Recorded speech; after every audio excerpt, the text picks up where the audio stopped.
Happy Father's Day, listeners. To celebrate, I'm ignoring my family and spending time with you, my actual family, whom I greatly prefer. You're listening to Can't Read, Can't Write.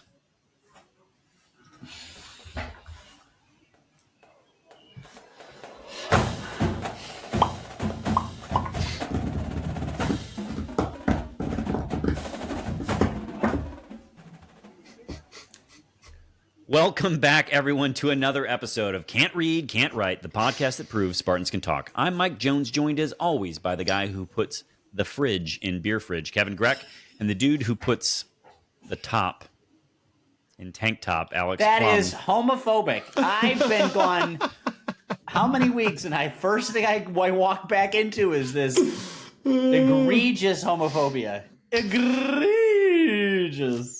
In honor of pride, I'm going to admit, Plum, that I don't know what the term fridge means. I would like you to explain it to all of us. I just think of you as... That doesn't mean anything. I figured you were using two different terms. No. Okay. No, hold on. But actually, I should look this up. Fridge there? meaning sexually. Now, to frig is to engage in sexual intercourse somewhat vulgarly. So maybe I should have done that. So when people say frig off instead of... Frig off, yeah. That's actually much more vulgar. So in those Christian, movies where they summon it up and it's the worst thing that they could say, it's actually much worse. I like that. It's like what they did with Rick Santorum back in the day. Well done. Yeah. Well done, community. Dear listeners, we also are partaking in a new Mike Jones liquor, number 12, which I can already say I am not a fan of. But I let the social media manager have a taste, and she seems to agree with you. Let's see. I didn't hate it. We've been asked to mix it, though, so I'm going to go ahead and do that. It's got a medicine-y element to the whole thing. Like a Cosmo or a Manhattan, maybe. A Manhattan. That is sweet. Okay. Ooh. I have club soda. From I mixed it with. From the Majeur company. Ooh, this is not good. I can do that with a Kirkland sparkling lemon water. Well, I should have done something more lemony and less coconutty, because these flavors with coconut limeade polar sparkling water is icky boo boo, we might say. As much as I appreciate all the work that listener Mike Jones put into this, very many of the drinks that he provided have not been. That was the bit, though. Some of them were supposed to be bad. Correct. Lort was in the box, so this was intentional. We, of course, want to thank everyone for listening, and if we could ask a small favor, please share the pod with Spartans in your life. Rate, review, and subscribe wherever you get podcasts. And, of course, follow us on Twitter and Instagram at Spartan_pod and on Blue Sky at SpartanPod. And if you don't want to do either of those things, you can always email us at can'treadcan'twrite1855@gmail.com. Greg, you did a great job outlining today. You want to share with the listeners what we'll be doing? Sure. First, I'm going to text listener Mike Jones to find out what this drink is, and then we'll go behind the green wall where football always leads, although here on our agenda, our outline, it's flipped. So we'll talk about football. I would say, it's a big cooking weekend for dads everywhere, and Jonathan Smith, he's been right there with the rest of the dads. There's a lot of teenage boys that have pledged their commitments to Michigan State University, and we are going to talk about them in detail, one by one. Then we're going to talk about basketball, where there's been some scheduling updates and personnel changes. Well, not really personnel change to what's happening to the personnel.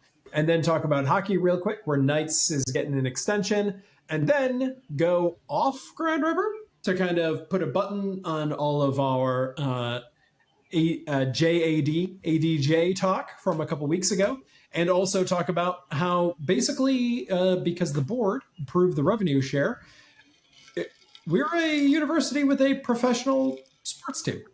All of them, like officially. If it wasn't already before, it is now. And then, as always, listeners, we'll take your Twitter questions. Social media questions. Social media questions. Cheers. Cheers. Greg, did we get a review from you on this liquor? So this is Omas Cherry Vodka that we're drinking here. I did not prefer it straight, but I will say when combined with, in this case, club soda, not bad. Acceptable. Palatable. Solid. I have some lime beers here that I might be switching to here in a little bit. Lime beers? Like Yeah. pre-limed, like a Corona with the lime already in there? I got the garage beer. Ah, the garage beer, yes. And then if anyone ever comes out east, because I don't think you all have this here, Trogs is a brewery from around here that's very good. And they have a Sunshine Lager, which is a salt and lime, and it's quite good. I think you took me to Trogs, or we went somewhere and had Trogs at some point. Yeah, probably. This rings a bell. Should we talk about some teenage boys here? Because Teenage boys. we've been going pretty hard on Jonathan Smith and the football team for where recruiting was at. There has been traction there. We have 1, 2, 3, 4, 5, 6, 7, 8 new additions to the recruiting class since we last spoke. I mean, Jonesy, what do you think about these guys as we go through and detail one by one? First of all, Plum, great catch, because there's a whole controversy on there about one who wasn't added. But I've been watching all the huddle tape, evaluating where they fit in, who the day one. I don't know. I'm glad we picked up the commitments. I'll say that. Yeah. It does seem that. I appreciate seeing some guys on the defensive line come in. That's good, because I don't think we had a ton in last year's class. And obviously seeing some offensive linemen come in is great to see as well. I think we're still looking at a bunch of 3 stars, but some of the peer groups started to get better. It was, it's nice seeing a flip from I believe a Virginia flip. That wasn't, I'm sorry, no, a pickup from a kid from the state of Washington, who I believe is the number 4 recruit in the state of Washington. Correct. I think the peer group there, the most notable ones were Washington and Arizona State. And just for clarification for our listeners, his name is... You asshole. I was doing high level. That would be...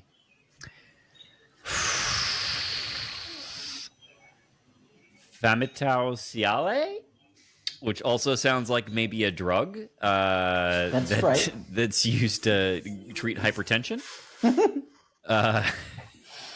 Yes, Ciale, hypertension. That's why. That's why Jonesy's taking it. Yeah. We're all concerned about his hypertension.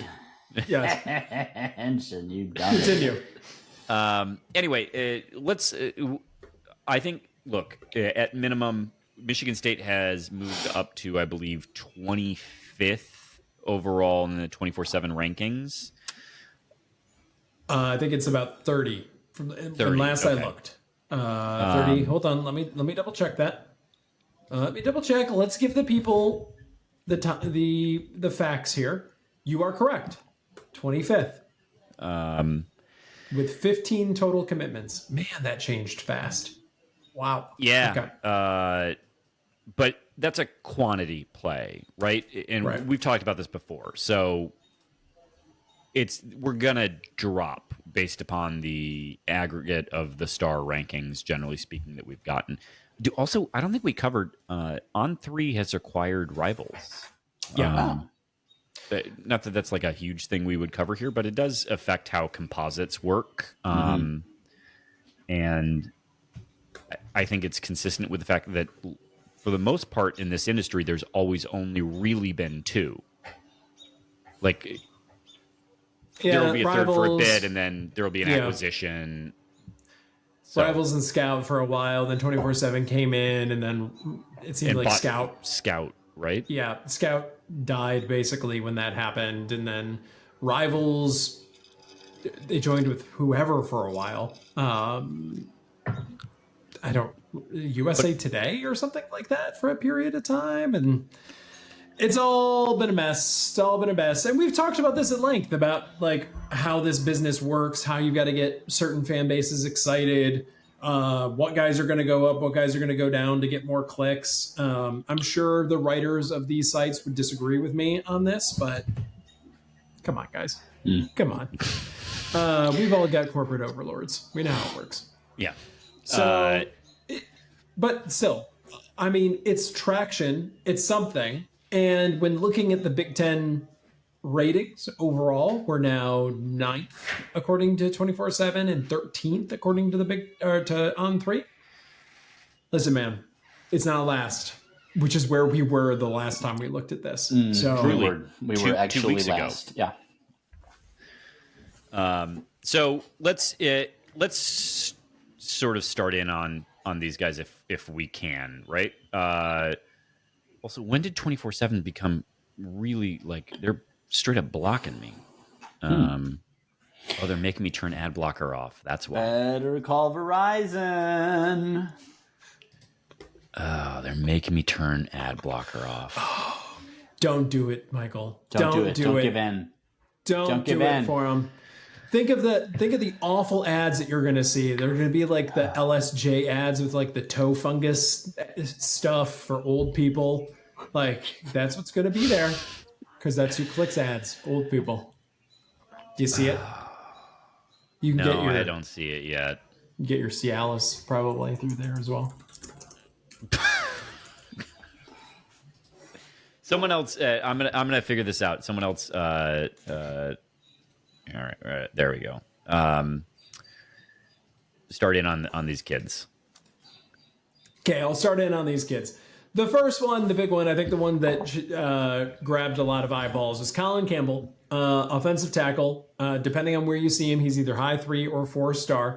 Coming in out of Gilbert, Arizona, and he's got a peer group that we like to see. You got your BYUs, you got your Nebraskis, you got your Oregons, you got your Stanfords. So I mean, there's Cal's in here. So there's like big brands on this list, basically. Mississippi State's on here. The Montana Grizz made the list. So we like this. Washington had an offer as well. They keep showing up. It's a big move. He's one of the highest rated guys in the class now.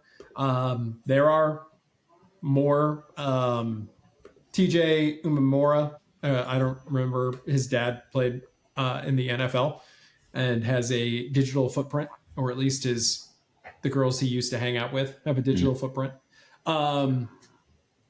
So got some guys that are coming from NFL families coming in this list. It's a good. Go ahead. We should just pause on Colin because there was a bit of a thing that happened with Colin. In the Detroit Free Press's coverage of him, he was described as a fringe 4-star. Meanwhile, a lower-ranked U of M recruit was just described as a 4-star. Oh. Fun. Just as an aside. The Detroit News, not the Free Press. Okay. Detroit News, which is tracks for them. Anyway, it's a real 4-star. It's a composite 4-star. Like that's a real 4-star. He'll be a better football player now. He's going to be awful. Yeah, but now he's better. I mean, wait, you can't of all people can't do that. Oh, when you're the 3-star trash recruit champion. Not all 3 stars are created equal. I'll say that. I mean, this is why I keep going back to my peer group metric. Like, what are the other offers that are available to you? What other programs want you as part of their program? Most of these are definitely trending in the right direction on those metrics. Cade Kaufman had some good offers, but like some of the guys that we were covering in the early days, woof. So like I'm pleased with this. It's progress. It's moving in the right direction. It's never going to be perfect. I mean, but where is it that we think MSU should be? Somewhere in the teens to 20 range. I don't think I would that take changes 25 with right where we're at. Like, that's fine. Yeah. I mean, I think we deserve to be a little higher than that, but sure. Yeah. Year two, having been to one bowl in the last 6 years, 5 years. I think maybe the more important thing is where we are in the Big Ten. And unfortunately, it's not just Ohio State going Super Saiyan this year. USC is going absolutely nuts with recruiting right now. Oregon, of course, is very strong in recruiting right now. So, like, the Big Ten has gotten much more competitive in this space. It's not just, Ohio State gobbling up 5 stars and then U of M gets the number 1 player and then a bunch of other dudes. There's real competition. Like, it's not going to be easy for MSU to be in the top 3-4. It may never honestly happen with the way that the system works. So it's got to be top half, I think. Maybe top third, ideally, in order to compete. And the good news is we're trending in that direction. And we like the transfers that happened over the, directly after the season as well. So, yeah, I'm just clicking through here, and the peer groups, even the lower end ones, like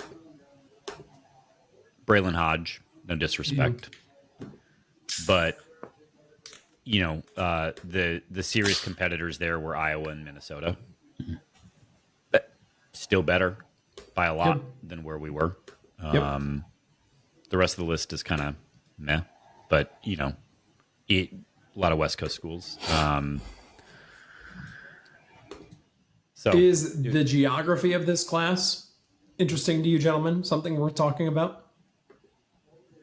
We've got Arizona, Washington, Colorado, Georgia, Tennessee, South Dakota, Georgia, California, and then some Ohio's, a few Michigans, Florida, Texas. I mean, I remember during the D'Antonio years where it was like 10 guys from Ohio, 5 guys from Michigan, maybe 2 or 3 other guys, basically. And now, I mean, there's maybe 4 from Ohio here, 2 from Michigan, and then a very international class, or not international, very national coast to coast type class. Do you think that's a result of the Big Ten going coast to coast, or do you think that's just, it's as simple as Jonathan Smith is from the West Coast, he's bringing his West Coast ties? I mean, I wish it was that. I haven't seen anything yet that makes me feel like he's particularly adept at recruiting. Seems to be more like broken clocks right twice a day. Like, oh, some guys randomly showed up. I mean, these aren't 4 or 5 stars. Like, you show me you're a recruiting guy by going out to Arizona or Oregon or California and bagging some 4 and 5 stars. So this is just like guys who wanted to come to Michigan State and think there's money here. And I mean, the school comparables are lackluster at best. The peer group is not, I'm just not sure that, like, I'm not impressed yet. I don't know. It's early still. Everyone keeps saying to me, and you kept saying last week. So I'm smiling like this. Everyone go to YouTube and see Plum smiling. I was smiling like that. It was a good smile. And fanning himself with a fly swatter? With a fly swatter. Yep, it is. Imagine no malaria, a United Methodist campaign. Yeah. One plastic it's fly so swatter effective that at you a time. have to imagine it. Actually, yeah, we did not eradicate malaria. Could have told them that when they set out to do that 15 years ago. Probably wasn't going to work, but who cares? It's the sort of opposite of the Michael Scott cure for rabies. Stupid. I will, Greg, it is worth at least pointing out, though, that even Tom Izzo has gotten substantially more national than... Yeah, that's a good point. Though, in fairness, Michigan basketball has turned to straight trash. Maybe let teams travel out of state and introduce a shot clock if you want better competition here. But There it is. which is obviously different than football. But that could very well be part of it. I don't know. I will say this. I think we can at least say that Jonathan Smith has hit at an exceptional clip on his official visits. That's fair to say. He did that last year as well. These visitors seem to have better peer groups. I get what you're saying, Plum, but they have better peer groups than the visitors last year did. Yep. So that's a thing. I think we chatted about last year that, Jonathan Smith and company did at Oregon State have dudes who are ranked very low that they produced into NFL talent. TBD. I mean, half these guys won't be here. That's the point. Yep, that's the point. So, I guess, dear listener, if you're hoping for us to get deep into the weeds on any of these guys, I think just at this point in time, and we'll chat more about the House settlement. Maybe a consequence of the House settlement is that there are multi-year deals or buyouts introduced. I do know that there's arbitration clauses that have been introduced that are quite difficult for student athletes. So, maybe we can start investing again in recruits at some point in time. Until we see that happen, if I don't know that the guy's going to be here for 2 to 3 years, then I just don't care. Yeah. Especially when they've got edge or offensive tackle or something like that next to their name. It's like, buddy, chances that we're going to see you someday seem extraordinarily low. Yeah. Either way, good clip though, right? Like they needed bodies. They got bodies. Yeah. So. Yep. Anything else, or should we move on to some hoops for a moment? Let's go to hoops. Speaking of bodies, Nick Sanders has ascended. It's different now for him. As of this week, he did what Stevie couldn't. Yep, there it is. He has earned himself a basketball scholarship at Michigan State University. This is how you know Izzo was never playing favorites. Which is classic Tom Izzo. Why use all my resources? Why do it? Well, I want to go back and see how many years, and this is stuff that I should do in advance before I say it, but how many years did Tom Izzo actually have all 11 scholarships filled? I would, at less than half, I would bet. Like, not good. Not good. I mean, is it 11 scholarships or is it 13 scholarships? 13? Is it 13? Yeah, I think it's 13. Okay. Soon to be 15. Yeah, but I mean, all of the sports have opened up, and all of the coaches are deciding not to use all of their scholarships that are available to them. So it's fine. It's fine. I'm used to it now. Why do anything else? I'm super curious the number of years that he's given a scholarship away to someone who has a parent who has made an insane sum of money in their lifetime. Rich. Yes. Because let's not forget Steve Smith before that, and I mean, I guess technically speaking, if I wanted to be obnoxious, I could comment that Jace Richardson also didn't need that money, but he at least obviously there was a reason to give him a scholarship. Yeah.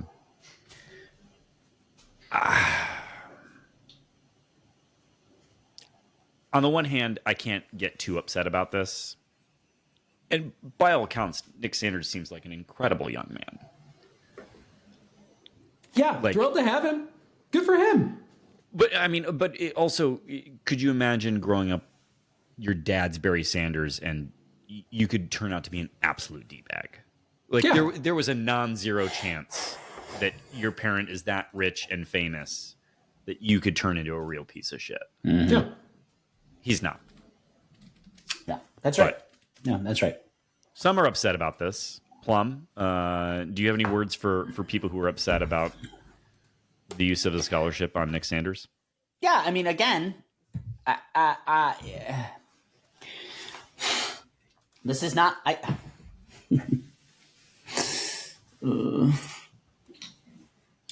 He doesn't. He doesn't need it. He doesn't need it, and the only reason you give it to him is to honor him. He doesn't need honor. There are other ways to honor people of that level of wealth, and people are going to be like, "Oh, now you're elitist and you're or anti-elitist or I'm something," and rich people don't deserve nice things either. I'm not saying any of that, except I kind of am. My goal is for Michigan State University to win basketball championships. That's the goal, and to do that, you need skilled players, and you use scholarships, particularly when there's been an increase in the cap, to recruit and attract those people here. And with Jay Bott at the helm of NIL and God knows what else, this is the time to do that. This is why we love Izzo, is because he does chummy, lovable. It's not just about winning; it's about the fraternity. And you and me and the three of us and many, maybe most of the people who listen to us have believed in this model of sports. No one else cares any longer. If we want to win, it does not matter how we do it. Now, I understand that I actually don't believe what I'm saying right now, and I don't think that you can throw it all away. And I know Nick Sanders is a great person, and he's not a douchebag. And despite his enormous levels of wealth and privilege and opportunity that wealth has afforded him, he's not a bad person.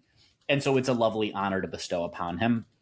I'm not actually upset about this, except it's just further proof that Izzo lives in a world that has died.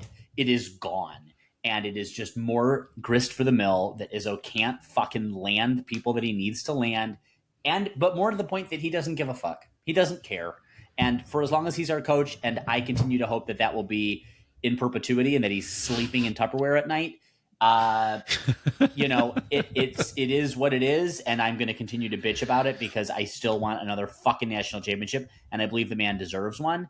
But then he does shit like this, and I'm like, no, he doesn't. He doesn't deserve anything, and I don't deserve it either because I still want him to be our coach. So that's what I say to the people who, like me, are a little bit like, what is this? And again, it's complicated. I know there's not an answer, but giving him a scholarship is still the wrong answer, and so poorly done.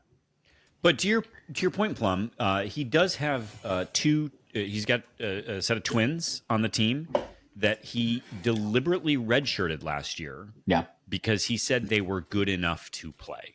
Yeah, or maybe not at Michigan State, but like that they could have a productive college career. Mm-hmm. Here's an idea, Tom. Yeah, if they were that good, give them each halvesies. Or if their parents are coming out of pocket, there you go. Give it to one. Who cares? Like it all counts out the same. But like, if they're a value add that will stay longer because they might transfer somewhere else to go play because they're that good, that's a better allocation of resources. And sure. I think that does potentially tie it all together, which is that Tom Izzo, to Greg's point, for as long as we've known him, is absolutely terrible at allocating his resources. Yep. And that's not to take away from Nick Sanders, right? Like, yeah, of course. Yeah. Maybe we should just be glad that he only has one to give away, because there have been years where he's had two. So I guess maybe we just don't look that gift horse in the mouth and just get used to this. It is just wild, though, that like... Yeah.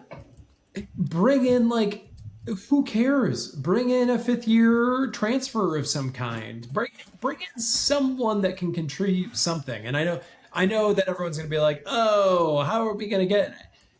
We're revenue sharing, okay? We're revenue sharing, and we've got NIL. You can't tell me that someone doesn't want to come in and get a little piece of that. I guarantee you there's some guy that's playing in the MAC this year that could contribute 3 to 5 minutes at MSU. That's the point. As a point guard or something. I don't know. Yep. Bring him in. It just, I don't, and Izzo would be like, but it's going to mess with the culture of the team. Culture, these guys are getting paid now. Yep. And they're getting paid well. These aren't amateur athletes anymore. And I know that it's uncomfortable. And I know that he came from a time where he had to manage the roster, and he was the only one making money. But now they're all making money. So I just don't know why he insists on doing this every single year. I don't know, but whatever. Well, next year, we've got certainly aspirations that this team will be good, though we've lost a lot of production. Some of it unanticipated, right? I don't think any of us thought that Jace Richardson was going to be as good as he ended up being. But we've got a real gauntlet coming for us in the the non-conference. On the schedule next year is Duke, North Carolina, Kentucky, and now Coach Cal coming to East Lansing, Arkansas. Arkansas is coming to East Lansing. Have we had a harder? This is stupid, right? I mean, it is wild that Cal's coming to East Lansing. He never came as Kentucky when he was Kentucky's coach. I can't remember a single time. That's. I think that is proof that there is not a coach that is capable of being more than the logo on the jersey. Like, Kentucky means more than even Cal. Yeah. If Coach K had done this sort of a thing, I don't even think Coach K, Duke would have still meant more. Mm-hmm. So, I mean, it's interesting. We wanted those teams to come to East Lansing. You're getting them, season ticket holders. Because don't. What? You don't want it? Bad. This is going to be bad. It does feel like maybe this isn't the year to do it, but Jeremy Fears needs to get a 3-point shot. Cohen Carr needs to get a little bit more of everything. He's trending in the right direction, and if Jackson Kohler can hit that Joey Hauser trailing 3, then maybe we're cooking with gas. So Kentucky is going to be obviously the Champions Classic. Carolina is the Fort Myers tip-off. And then Which Duke, I think actually there's a second game that's been added to that's also kind of brutal. Okay. And then obviously Duke is the return from the COVID. Or is it because technically we played the Champions Classic there during COVID? Is that what happened? I believe that's correct. And we already know that the home games are going to be Illinois, Iowa, Maryland, Northwestern, Ohio State, UCLA, and USC. And the away games are going to be Minnesota, Nebraska, Oregon, Penn State, Purdue, Washington, Wisconsin. And the home and away, Indiana, Michigan, and Rutgers. So that's quite the slate of games to see at Breslin Center next year. I got to tell you. You get UCLA, you get Duke, you get Arkansas, you get Indiana, you get Illinois. Look at the logos on that roster at Breslin Center next year. That's wild. That is definitely better than I've ever seen before. I don't remember a better time. You guys are going to have to go to some of those games together. Like, with him? Yes. He called me a fridge earlier. He didn't even know what it meant. He just called me it. I did. And I thought this was like, oh, this is fun. It's going to be like a little cheeky thing. We're all going to learn something for pride. No, he was just being mean. And now you want me to sit with this man to watch Arkansas? Arkansas. Maybe we go to the Northwestern game, but not Arkansas. But not Arkansas. You can't do it. I won't do it. I won't do it. Can't do it. Fawn over Chris Collins. Handsome man. All right. Let's chat a little Knights. Going to hockey? Doing that hockey? Yeah. We're not going to chat about the commit of Lindstrom, though it is a huge one. We're not going to chat about the Gavin McKenna sweepstakes. Mm-hmm. But that wow, look who actually does seem to kind of want to chat hockey recruiting a little bit. Look at you. Lindstrom's less exciting to me, but Gav McKenna, if we pick that one up, that is exciting. Penn State's on a heater right now, as an aside. Well, they were at the end of the season last year, and they're just sort of continuing that. So, yeah. I mean, it's gotten crazy. But it's... How can they not be better at basketball? Like, just as an aside, we'll talk Knights here in a second. But Penn State, how do you put a hockey... Be better at basketball. I don't get it. You've got Pittsburgh, you've got Philly. Like, you're not that far from the DMV. Like, there's no good excuse for being as absolute ass as they are. The argument I've always heard is Happy Valley is empty, except for our football games. And maybe the hockey kids are used to playing in front of nobody, because that's how hockey games worked coming up for them. So, I don't know. The place where they play basketball, that does sell out for wrestling. Okay, there you go. All right. Like, I'm not kidding. Like, there's no good reason for them to be that bad at basketball. Anyway, okay. Moving on. Knights. So first off, people need to remember, Munn is, and this was part of the announcement, on a 31-game sellout. We've hosted multiple Big Ten tournament championships. He's 70, 30, and 5. Like, what has happened with him in this program is bananas. Yeah. It's crazy.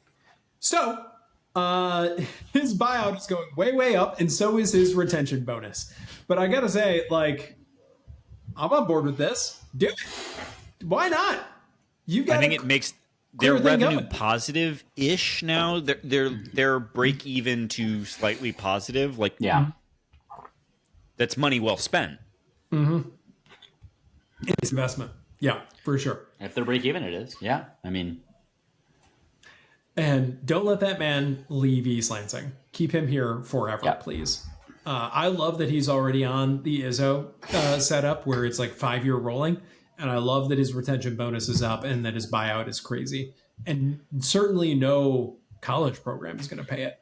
And not that he would consider going to another college program anyway, but like...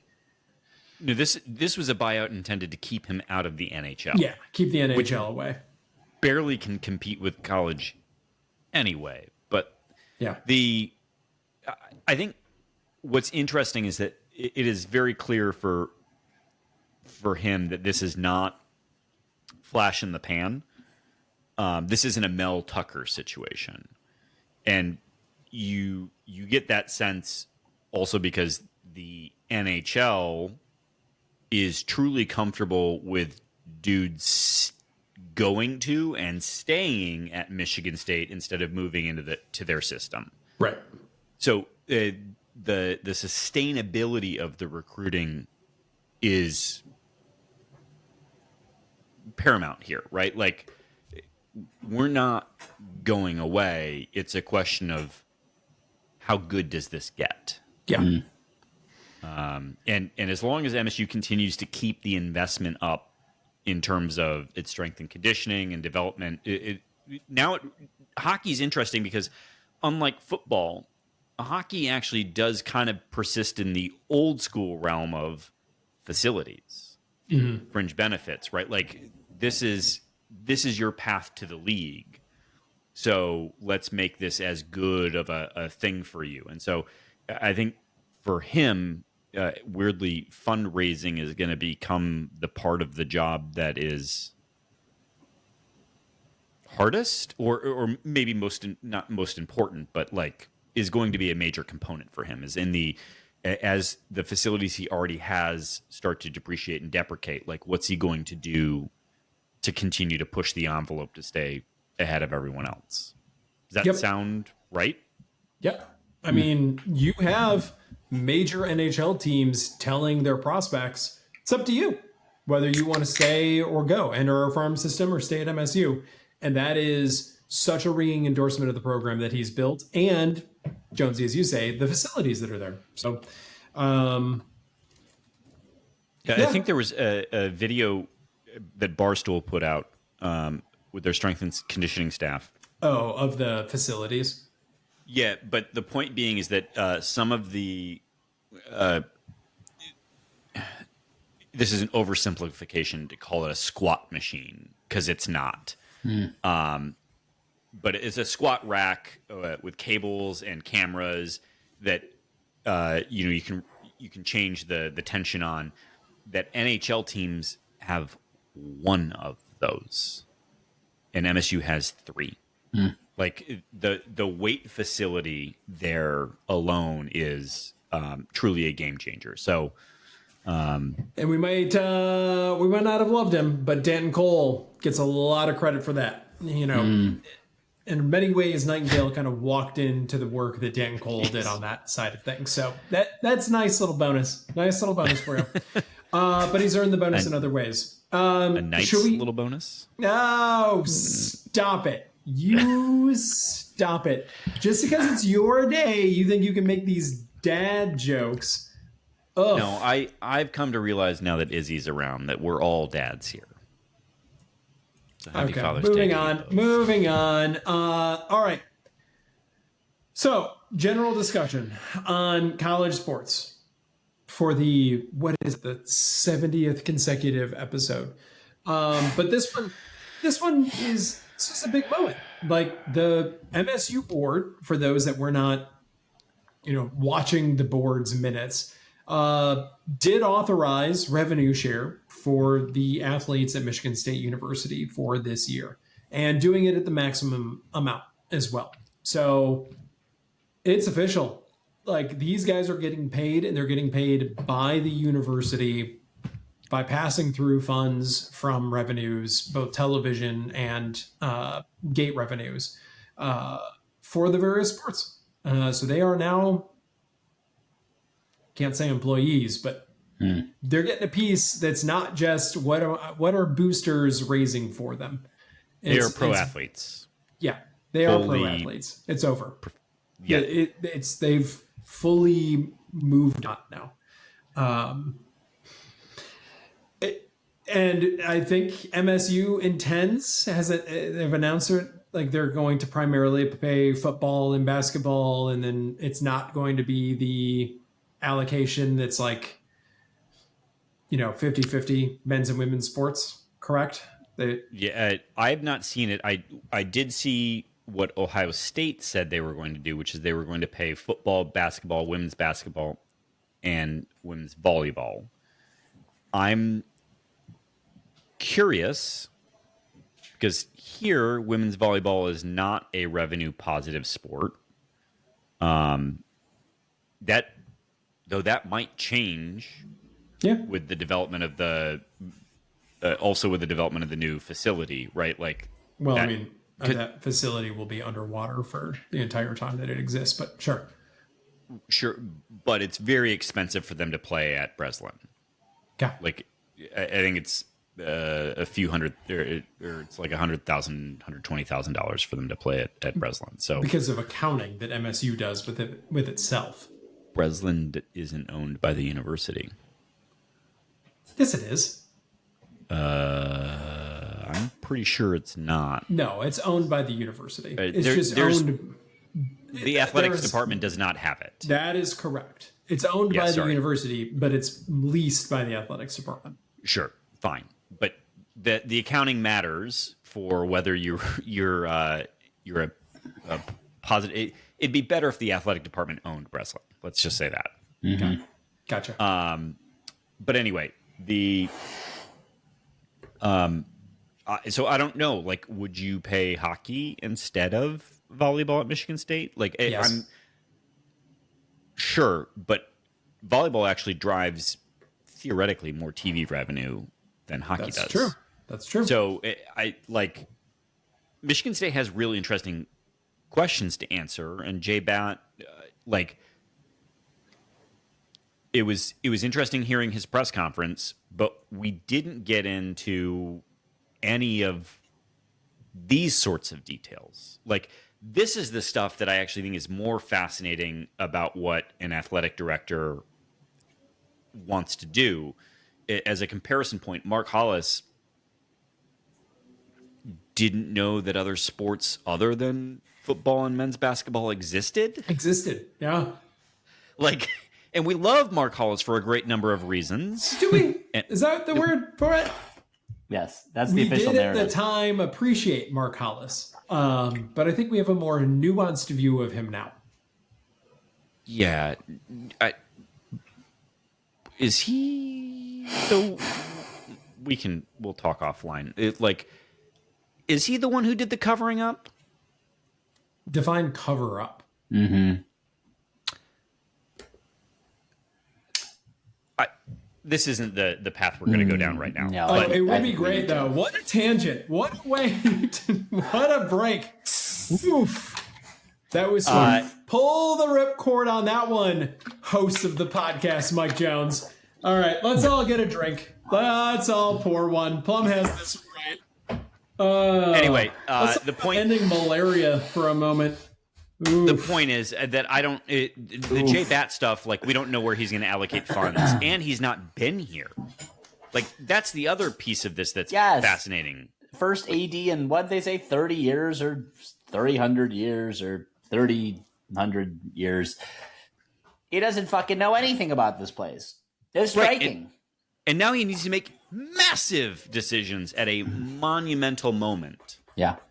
What decisions will he make? But don't worry, Kevin Guskiewicz did research with him 400 years ago at wherever the fuck ACC program. Was it UNC? Yeah, he was the when backup he was goalie. Faculty still. Yeah, I'm like, oh Lord, oh boy, oh brother. That's what it takes. That's what it takes. Cool. You didn't listen to the story, Plum. Kevin G asked out loud who the best is. Someone said J Bat, but we can't get him. And Kevin G says, watch me. Yeah. Hand me that phone right now. That was the story, bud. Yep. J Bat did also say that he believes that we're a top 10 athletics department in the country. Where are we on that one?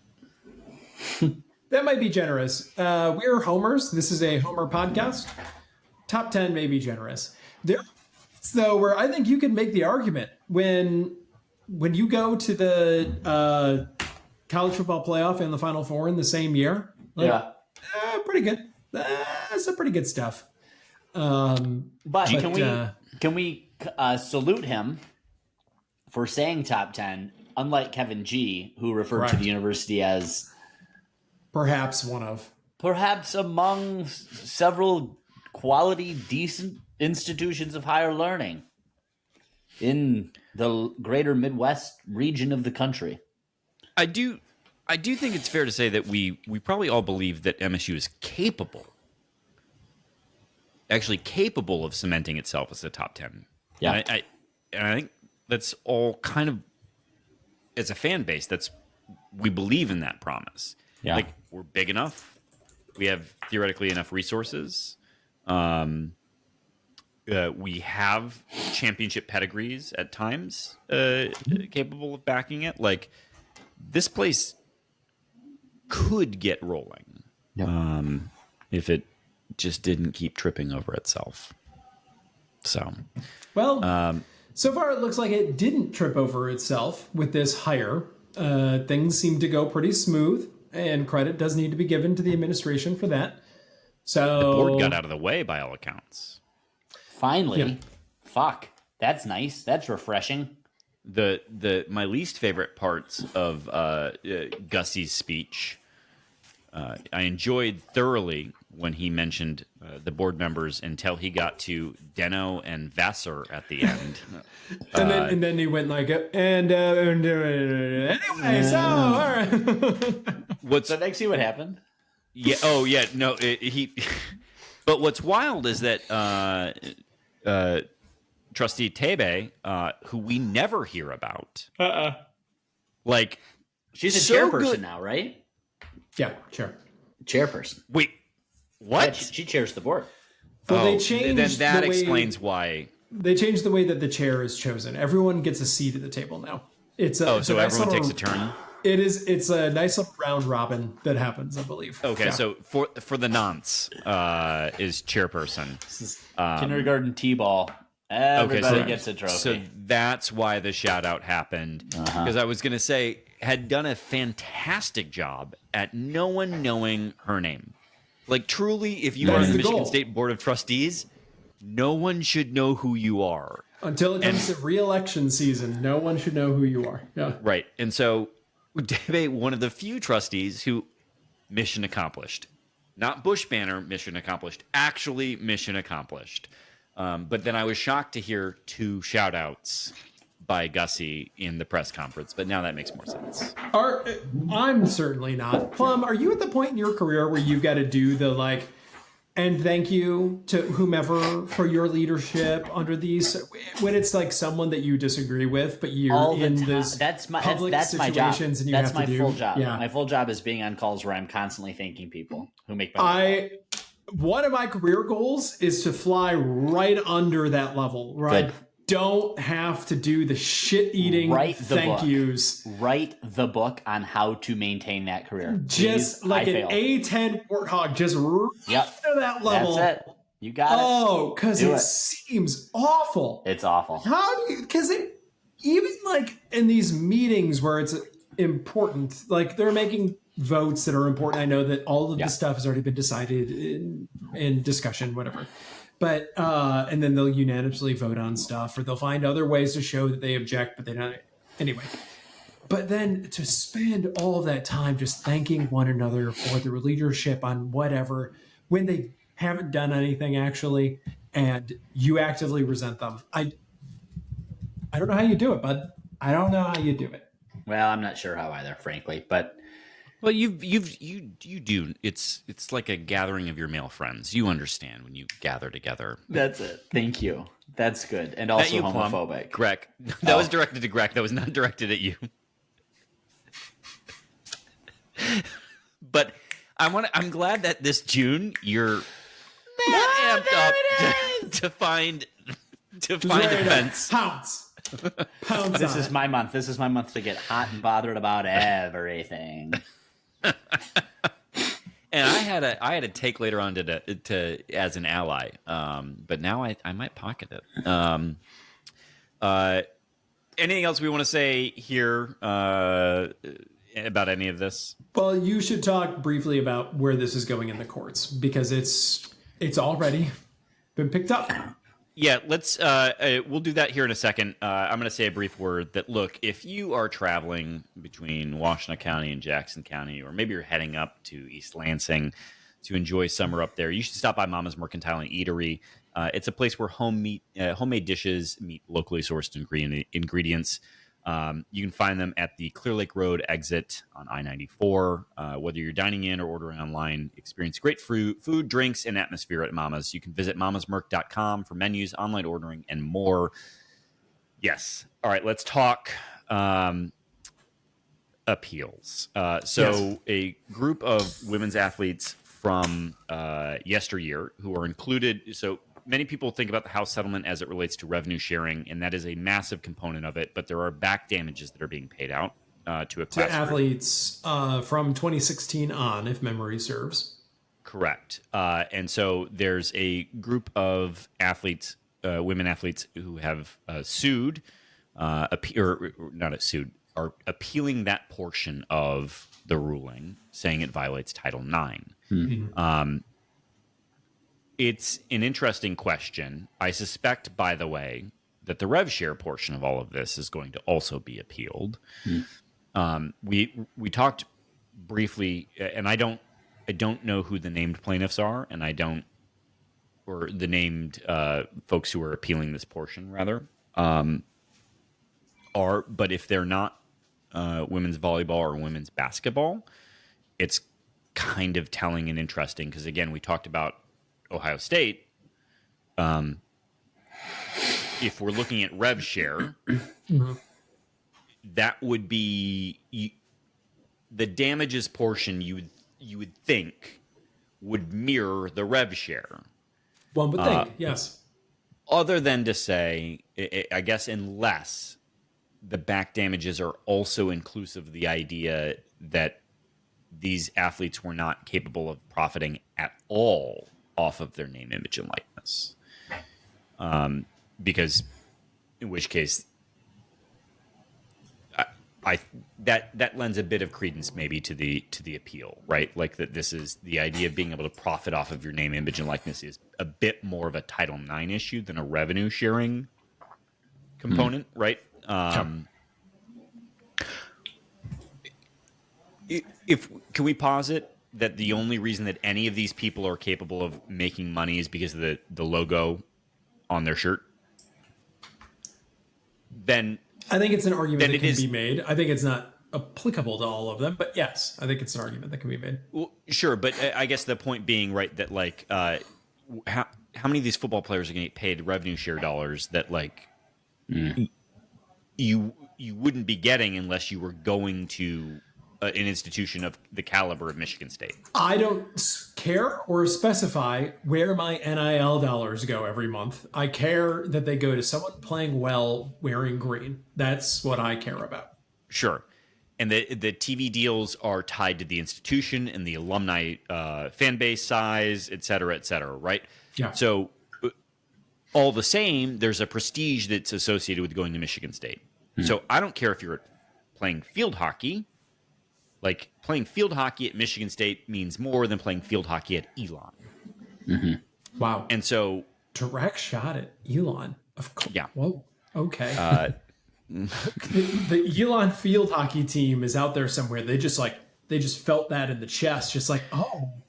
Not as much as Plum would have felt when earlier you misidentified his masters as being from Elon. There it is. I thought you were going with not as much as Plum would have felt in the chest earlier when, and I was like, excuse me? Do you know what month it is? Come on. What are you doing? Hot dog. Anyway, right. Continue. The point being is that hot dog or hot Carl? I don't know. Continue. Michigan State gymnastics has been on an absolute heater. And those athletes will not likely be participating in revenue sharing, right?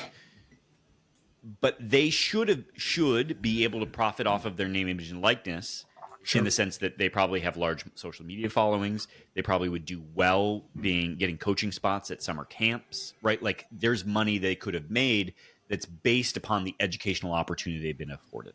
So I can understand the argument. I mean, I'm not siding with it per se, but there's a valid argument that the back damages are not exclusively tied to the notion of revenue sharing. They're also tied to the idea that there's a class of people who are not allowed to participate in name, image, and likeness that should have been able to participate in it.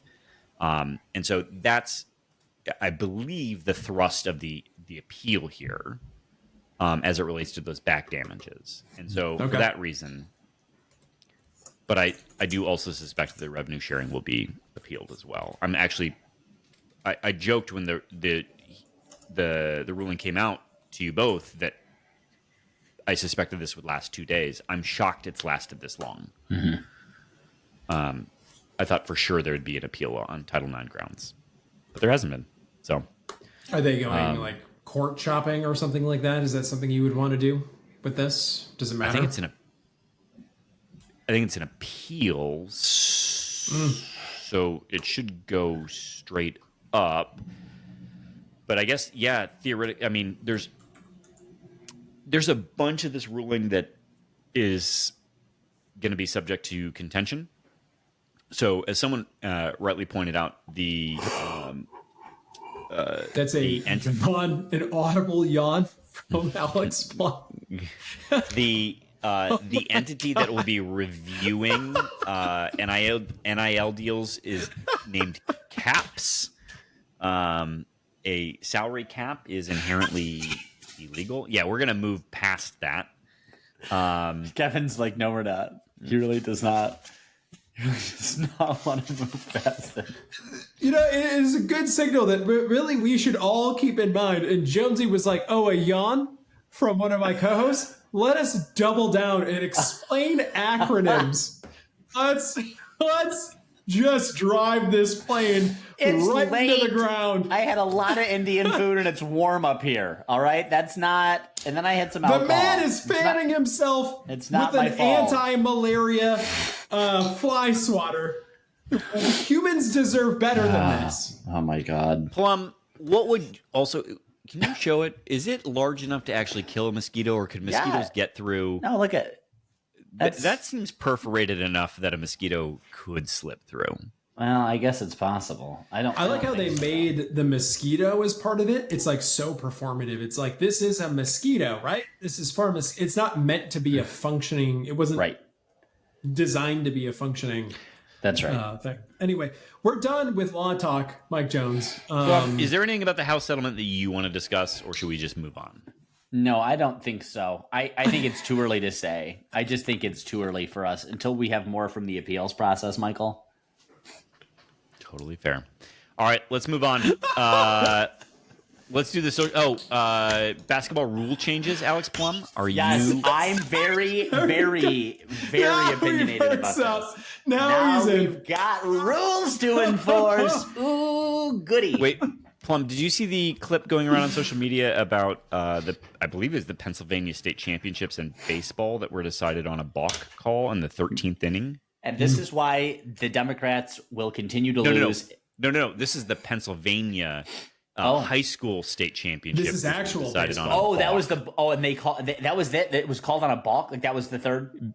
It was bases were loaded in the 13th inning, and what did the pitcher do to get called a balk? And what is high school step balk off the rules bag compared to like as MLB? Like it's very like if you just like a sneeze could be a balk. Like I've but confusing. the thing about the MLB rule, which is that there has to be somewhat of an intent to deceive or something that could be deceptive. Right. The pitcher hadn't.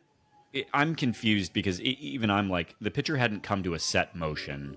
There is a twitch of the back leg. Like there's components of it that I'm like, yeah, but also I don't think anyone was confused about whether he was going to start pitching.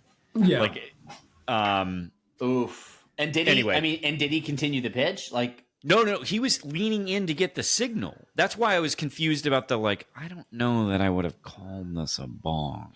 Because leaning in to get the signal is not part of his windup. There's no way. I don't know this pitcher, but there's no way that leaning like he's doing like a full lean his legs all the way are not around. together. He had not come to a set motion. Like his hands aren't together. Was there a fight that happened? What did the coach? What? Oh my God! What did the parents so this do? is how out of touch I feel about it. Love to go crazy. That the catcher even seemed to react with I knew this was a balk, but I'm like. So let me say this. Let me say this though. High school rules invariably make almost no sense to casual observers. I would say 90% of the rules are consistent between sports because they're core to the identity of the sport. And then high school will do something very, very ludicrous. Very ludicrous. And I bet there is something with them. If the catcher gave a signal that they understood, this is probably something that is very clear in high school. And maybe even that the pitcher had been warned about already. Like I was going to say that. I wonder if they've been warned. All the comments on these videos were like, "Yep, that's a balk." And so I used to umpire this stuff, and even I was like, "Oh my God, how did it take until now for you to say that?" You were he said it 2 weeks ago. Stats guy. No, he said it 2 weeks ago that he umpired because you were asking the question about the craziest shit I ever had seen, and. Mike, or you would ask him about parent stuff that he'd seen, and he said, "Yeah, I used to umpire quite a bit." Listeners, I'm so sorry that I'm the only one on the podcast that never enforced rules. No officiating for experience. Anyways, I will. Can I just say this though, because Graham had asked this 2 weeks ago, and it's relevant in some way to this. It's relevant that you want to talk about it. I had a soccer regional final or semifinal a couple weeks ago, girls soccer, and I had to red card a player from one of the teams in early in the second half, and ended up being a good thing because if she hadn't done what she'd done, it would have been a penalty kick and it would have just been a yellow card. But they probably would have converted the penalty kick, and then no one was scoring in that game, and so the team that had the red card ended up winning in kicks from the mark. But right at the very end of the game before we went into overtime, the goalkeeper comes out of the like penalty area and like does one of these kind of diving saves with her hands, but she is far outside the penalty area. And the ball like smacks her right in the face hands area. And that is by rule a red card. It would have been the second red card for this team. And there was no way in living hell I was making that call. And because her hands were close enough to her face, I just kept yelling, got her in the face, got her in the face. And the film does not quite back me up on that. So thankfully, it's not great. It's not great. It's all very fast. It's not great quality film. You can see her hands like coming from an unnatural position going up, which is really what was what you need to sell yourself like for credibility. I don't have it. It does hit her in the face pretty square though, because you can see her head like recoil back pretty strong. So I haven't gotten any left. I haven't got the team that lost, like the social medias have me pretty well pilloried. Thank God. Maybe an assassin will show up at my door tonight. I don't know, but they haven't yet. Too soon. Okay, noted. And so, at any rate, I'm noting this for you and the benefit of here. In big tournament games, which this clearly was, referees are it's very hard to get referee. Like I did the big thing by giving one red card in a tournament, like knockout single elimination format game. Like that was a big fucking ballsy call. I don't know a referee that has balls big enough to make 2 red cards against the same team. I mean, I probably would have had to if she fully arms extended kind of thing. Like I wouldn't have had a choice. I don't know. I'm just saying like the right call there was a second red card. I didn't give it. And I could sell not giving it kind of more or less. And I got away with it in real time. So this umpire stones. Okay. Yeah. I'll find the clip. It was brutal. So you stand with behind the badge is what I got from that, Plum. That's it. Thank you. Okay. That's it. That's exactly it. You can mobilize me, Mr. Trump. I'll go wherever you want to enforce the rules of the game. So basketball, we have big rule changes happening. I think most interesting, honestly, for me, we've got coaches challenges happening. We've got no more out of bounds review in the final 2 minutes unless it's on a challenge. But the most interesting one for me is the shooting foul on a continuation. Yeah, continuation is now in college sports. Kinda. This is interesting to me. Mm-hmm. Yes, yeah. We're not going to get the waving off sign and the pointing down. We still will, but not to the same extent. It's more like it sounds, Jonesy, more like a Euro steps. It's not a full continuation. It's a partial continuation type of thing. God, the inconsistency in referees calling that is going to be hysterical. Yeah, that's going to be brutal. Is that and it's going to lead to, I believe, more bullshit. Yeah, like if you're a good team at drawing fouls, which Michigan State was quite good last year, and those dudes are still around. You're going to get a lot of like hoists happening on a Euro step. In air quotes for those who are not watching. So, you can get this. Though this could, people who are more genuine benefactors of this are probably like a Jackson Kohler because you can get it on the pivot. So, but yeah, you essentially get a step after contact to be able to put your shot up. And I don't know that this is good for college basketball. Like I don't know who was asking for this, is I think kind of where I'm at on it. It's a beautiful game, Jonesy, and we want more scoring and more going to the basket. It's the beginning of the NBA-ification. We want more foul shots in college basketball. Everyone watches for the 15 minutes of foul shots at the end of the game and continuing the game, and for the refs with the high knees. That's what people are watching for, not this continuation garbage. Well, to offset, they've gotten rid of the out-of-bounds review at the end of the game. Now, I've long maintained that this idea of things being in review in the last 2 minutes is bullshit, because why is that call more important than the call that happened at the 4-minute mark? It's not. It's just, in a game of that much scoring, it is inherently not more valuable. But so that should mean less time staring at the monitors for the refs, which is probably good for the TV product. Yes, very.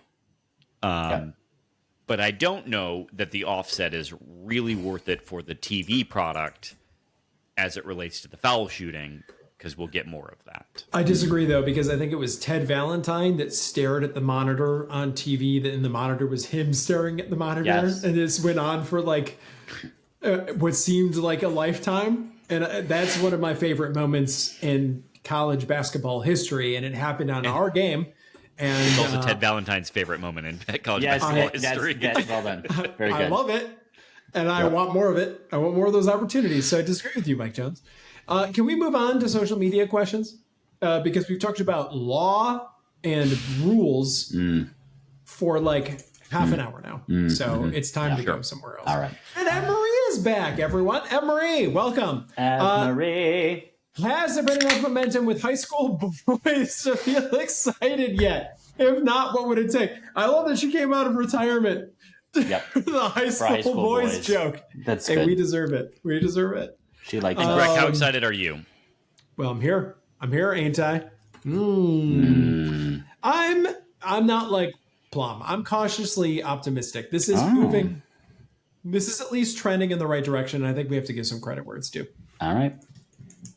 Noted. Next up, Scott Yu asks, MSU football recruiting is clearly focusing on the trenches and actually could produce and develop some good talent there. Will fans be able to enjoy incremental forward progress in football or only be satisfied with 10 wins now? I remember being at State and enjoying every season the first 4 years of D'Antonio with 7, 9, 6, and then 11 wins. Each year you could see an improvement and forward progression.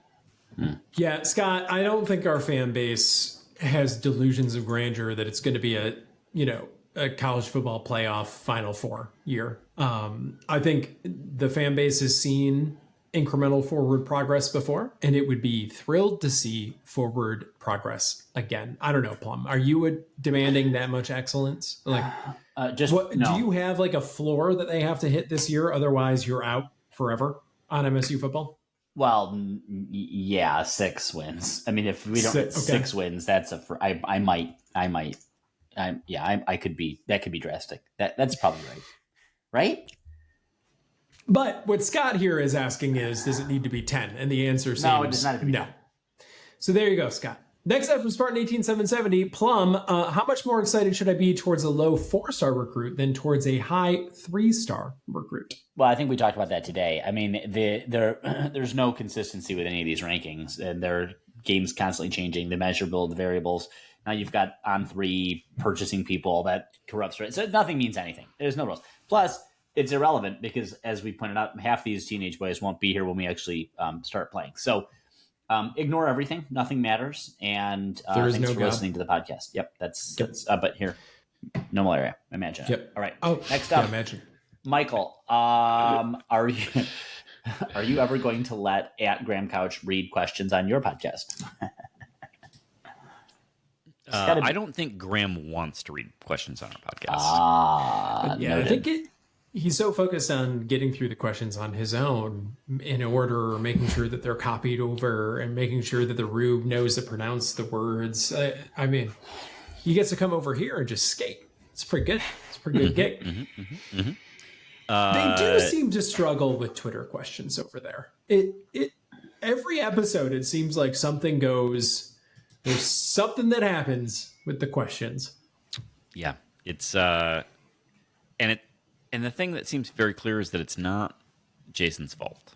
It's Graham's fault. The theme is it's Graham's fault. There's never a thought otherwise.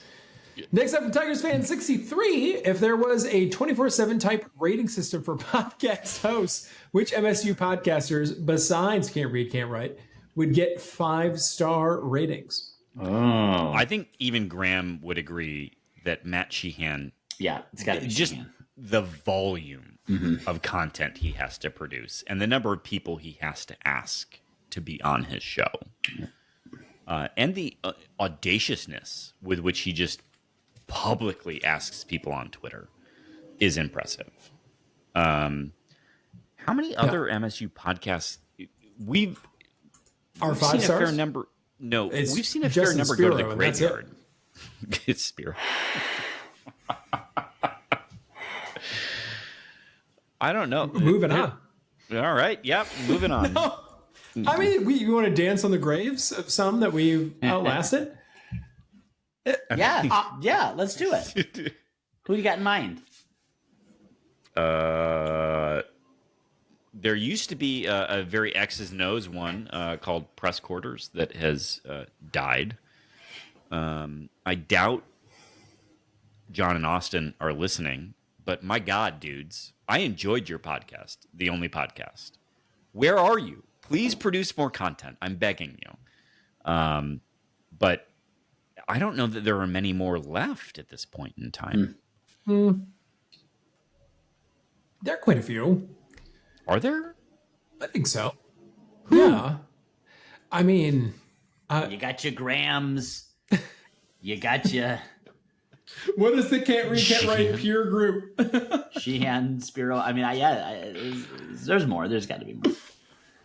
Yeah, you know what? Actually, Tigers fan 63, you let us know. Yeah, who else are you listening to? Yeah, you don't ask the 4-stars to rate their peers. This is for you guys to decide. Now we got it. Now we're talking. And by the way, this is an opportunity to say that if you've not rated us 5 stars, please do.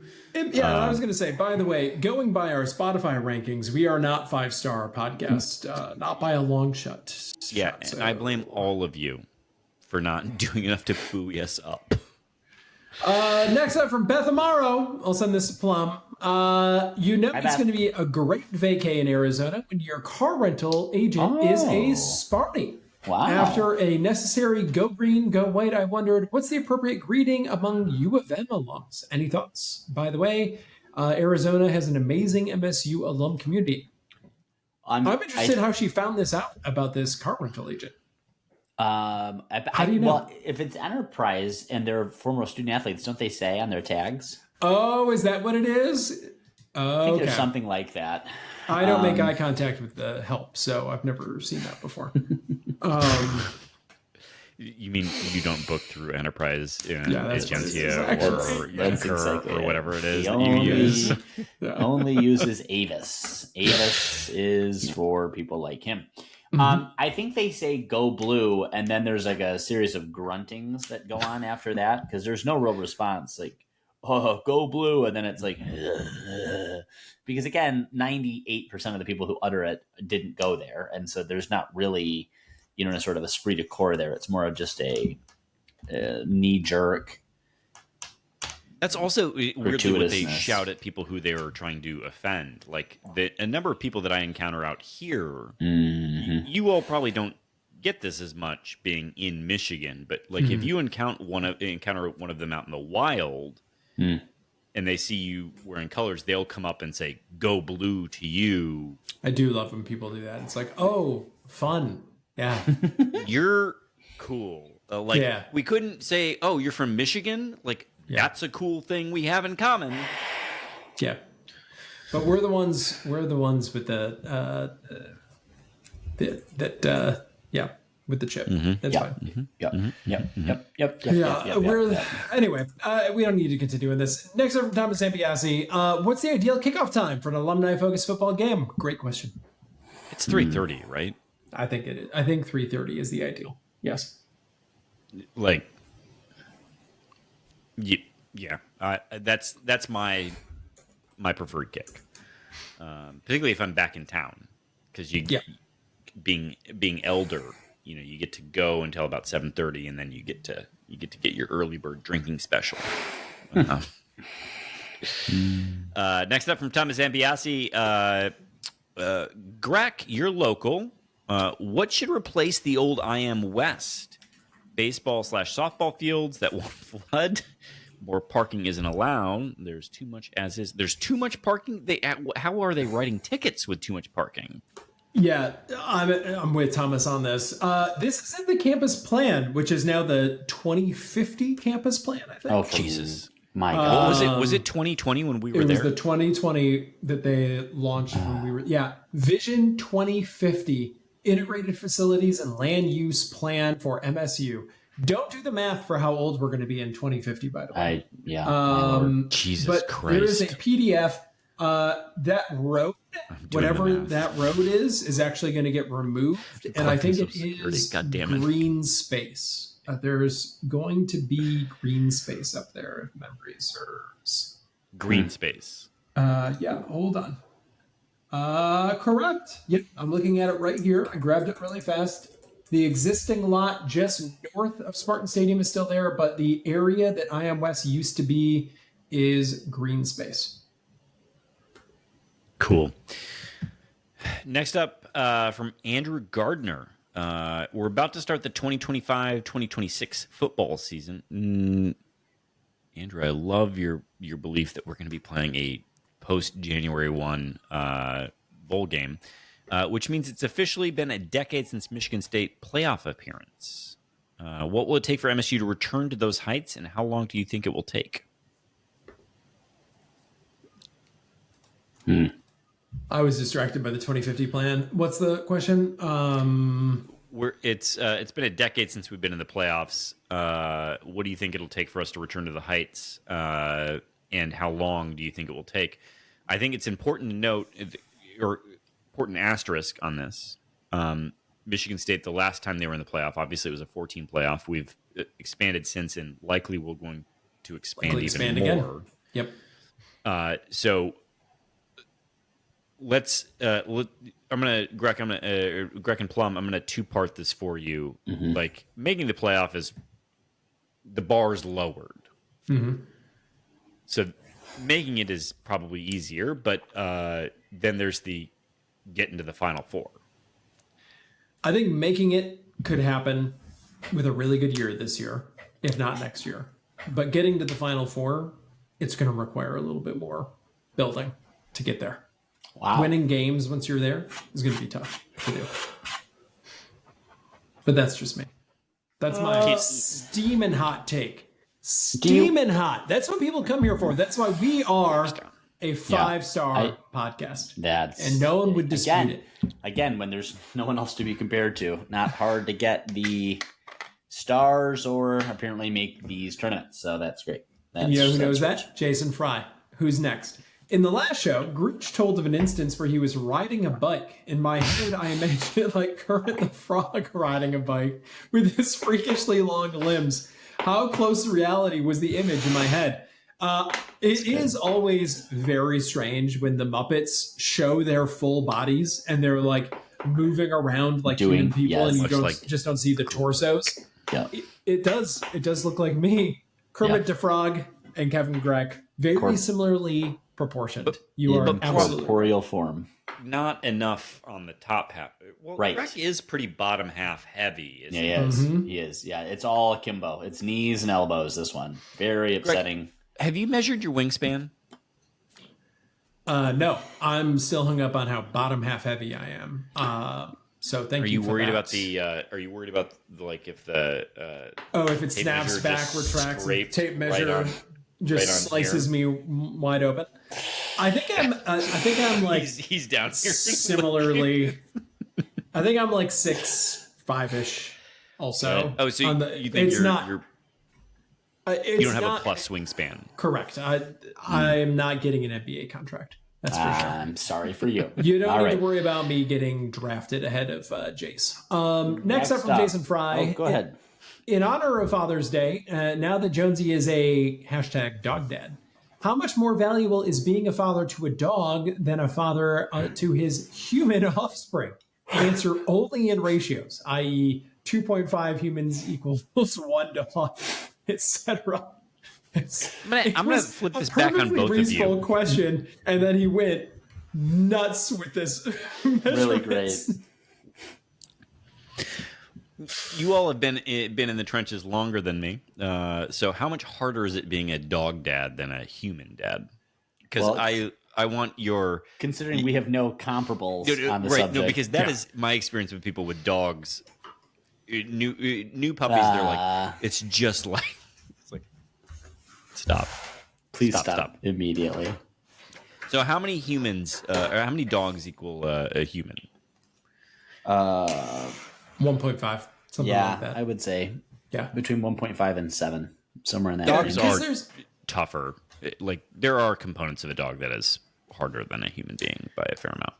Oh, I thought you were just asking generally. I was going to say there's a website called doesthedogdie.com that's all about, like, in the movie, does the dog die? No one cares about if the people die. Like, that's the whole point of going to the movie sometime. So, dogs are better whether than the humans. dog. Where's is it just why am I? Is it just John Wick? John Wick's on there. There are others.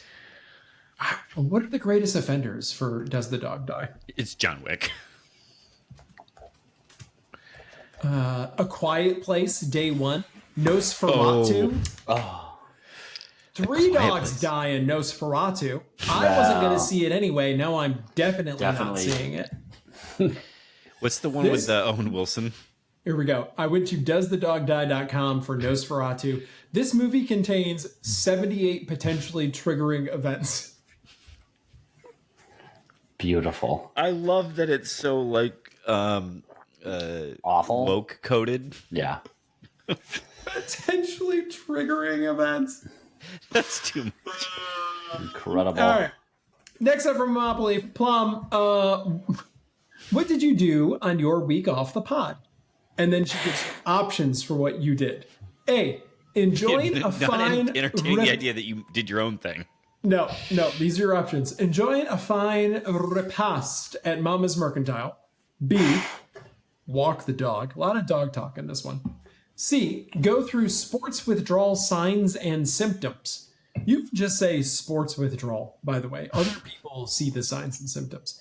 D, actually prepare for this week. Clearly not. Or E, none of the above. It's E. Obviously, I did not prepare for this week. I have no dignity. We did a lot of things around the house. I installed 2 storm doors, Susan. I finished sanding and staining all of the baseboards and door trim and casing, which is now installed on our first floor. I helped my husband paint the third of 4 bedrooms on our second floor. So yeah, we're making good progress. You were on a trip too, right? I was in DC, yes, advocating against Medicaid cuts because we like children to have health care. My God, please, why? So, is that enough for you? Is that enough for you, Susan? Do you want to come with me harder? What about going through sports withdrawal signs and symptoms, Alex? Now, what about that? Yeah, you didn't go through the withdrawal. To be clear, you didn't actually go through the withdrawal. You only went through the signs and symptoms. That's exactly it. Thank you. It's sort of a house episode. It could be something else. It could be, and in fact, it most likely is. It was lupus the whole time. It was always, been lupus. From Mr. Erotic Bands, I've decided in the interest of being cheap, I'll catch MSU versus Youngstown State. What can I say to manipulate people into giving me a free ticket? Maybe then I'm a Space Force... Maybe tell them I'm a Space Force combat veteran. There was that moment. I'm super curious that the asteroid. Did you all see this? That there was an asteroid percentage of hitting Earth that kept ticking up and up and up. Mm-hmm. Is that what being a Space Force combat veteran is? I don't know. Do you fight asteroids? We should send Mr. Erotic Pants to go find out. That's what that means. Either way, who cares? Go see a game where we run up the score. Like, why is that? If you get to go one a year, that's not a bad one to do.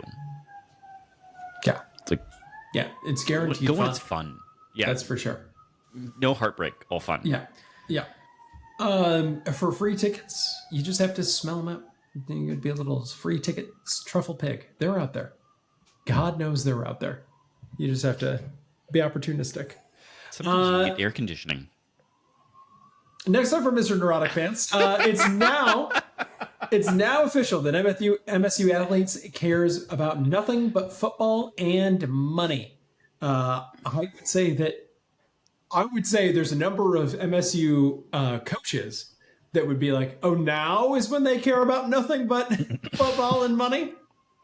You got to put basketball on that list at least. But yeah, it's the money is true, and I don't. Mm-hmm. Yeah, I think the only part I'd push back on is the football part. If you just cut the football part, I would say it's always been true. Well, yeah. For adult fandom, right? Yeah. Yeah, that ship sailed a long time ago. So it was easier to pretend otherwise for a period of time. Next up, Upper Deck Jerk Guy. Plum, how closely do you follow football recruiting, or do you just assume it's teenagers just promising something that they may not deliver on? Which is my whole job, is ensuring that teenagers are given things because they can't be expected with their still forming brains to deliver on most things that they promise. This is what adolescence is. So, no, I don't follow any of this. Of course I don't follow any of this. I read a couple of things about some of the players and then had to remind myself, what are you doing? You're not going to remember their names. Most of them aren't going to go to school here. And the ones that they do will probably get injured in about the third week of the season. So what's happening? So, yes, correct. Adolescence. We love it. I think actually, just to double down on this, that at one point in time we were experiencing a mass exodus from the roster, and I kept notifying the group chat of this happening, and Plum said, "Could you please stop?" he cared so little.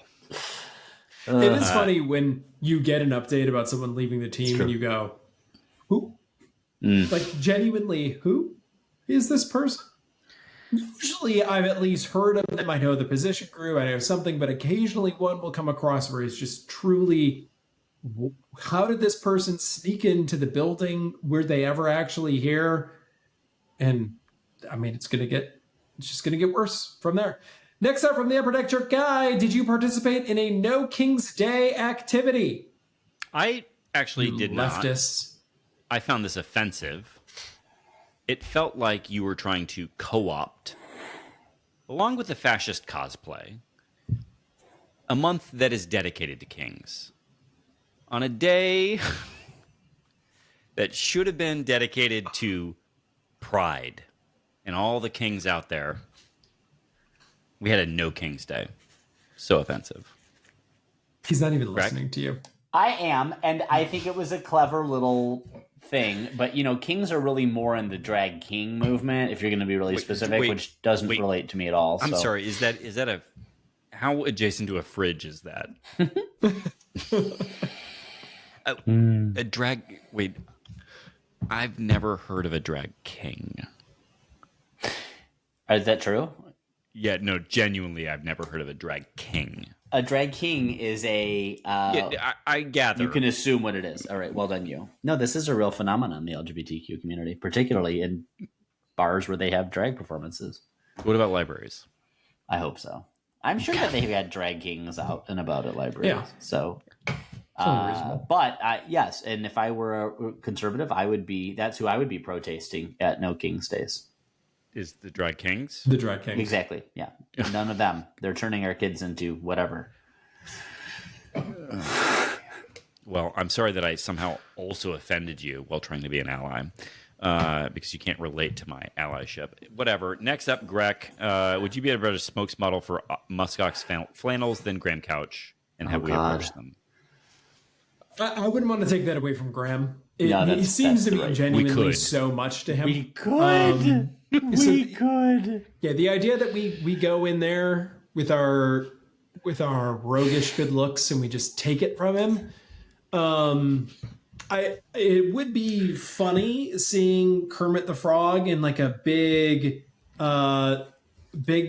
coat like that, a big flannel like that. It would be a little bit like what was the band from that? Oh God, I wish I could. Not gonna help you.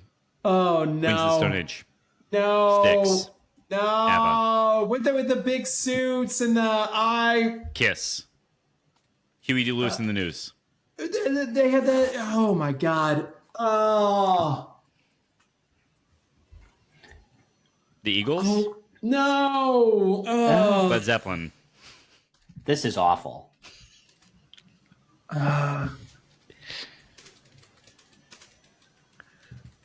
Backstreet Boys. No, we're going to do this. We're taking this to the Stop Making Sense. Stop Making Sense is the Talking Heads. Talking Heads is what I want. Very Talking Heads look for me in muskox. That was awful. Dire moment there.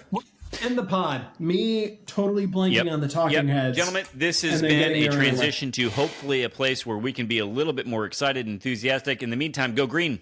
Go white! Go white!